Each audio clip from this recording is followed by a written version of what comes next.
Hi everyone, welcome back to another video from Apps Academy.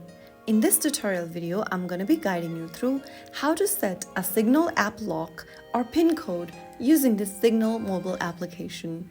If you want to protect your Signal chats with a PIN or app lock, in this quick and easy guide, I'll show you how to do it. Firstly, open up your Signal app on your phone. From the home page after logging in, tap on your profile icon at the top left. Now click on the Settings button. Inside Settings, scroll down and tap on Privacy.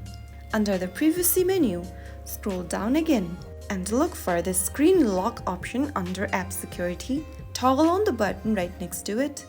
And then, your phone's fingerprint, face unlock or system passcode will now be required to open Signal.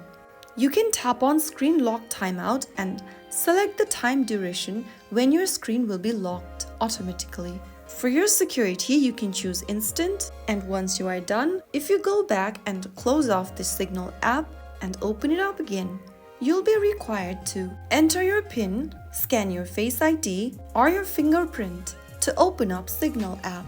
So that's it. Your Signal app is now locked and protected. If this video helped you, give it a like and subscribe to our channel for more safe app tutorials like this.